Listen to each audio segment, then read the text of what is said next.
મકરપુરા પોલીસના ખોળામાં બુટલેગર નીરવ પટેલ, કાયદા કરતા બુટલેગરની ચાલ ભારે। 8/5/2026ના રોજ કુખ્યાત બુટલેગર નીરવ પટેલ સામે ટેલિફોનિક ધમકી, જાનથી મારી નાખવાની ધમકી તથા ઓડિયો રેકોર્ડિંગ જેવા મજબૂત પુરાવા સાથે કોગ્નિઝેબલ ગુનાની લેખિત ફરિયાદ આપવામાં આવી હોવા છતાં મકરપુરા પોલીસ સ્ટેશન હજુ સુધી એફઆઈઆર નોંધવામાં નિષ્ફળ રહ્યું છે। પીએમનો બંદોબસ્ત છે, ટાઈમ નથી, કાલે આવજો, તપાસ ચાલુ છે, સામેવાળાને બોલાવવો પડશે, સીડીઆર કાઢવી પડશે જેવા બહાનાઓ પાછળ આખી પોલીસ છુપાઈ રહી છે। પરંતુ સૌથી મોટો સવાલ એ છે કે ફરિયાદ થયા પછી તપાસ થાય કે તપાસ પછી ફરિયાદ?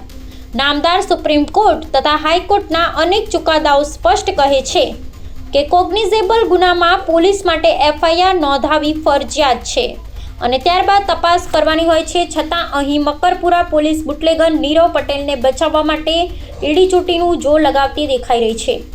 એક સામાન્ય નાગરિક પાસે કોલ રેકોર્ડિંગ, ધમકીના પુરાવા અને વિગતવાર રજૂઆત હોવા છતાં કાર્યવાહી થતી નથી, તો પછી સામાન્ય જનતાની સુરક્ષા ક્યાં છે? પ્રશ્નો હવે જાહેરમાં ઉઠી રહ્યા છે। શું મકરપુરા પોલીસ કોઈ મોટા બનાવની રાહ જોઈ રહી છે?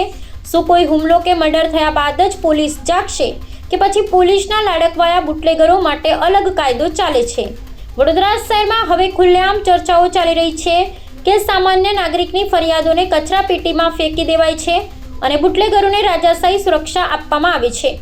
હવે ટૂંક સમયમાં બુટલેગર નીરવ પટેલ તથા કેટલાક શંકાસ્પદ વહીવટદારો ને પોલીસ કર્મચારીઓના mobile number, WhatsApp call data, CDR, ચલ અચલ મિલકતો, બેનેમી સંપત્તિ અને આર્થિક વ્યવહારોના પુરાવા સાથે ઉચ્ચ કક્ષાએ સત્તાવાર તપાસ કરાવવા રજૂઆત કરવામાં આવશે। કાયદો જો સામાન્ય જનતા માટે છે તો બુટલેગરો માટે કેમ નથી? આ સવાલ હવે શહેરની જનતા ખુલ્લેઆમ પૂછવા લાગી છે।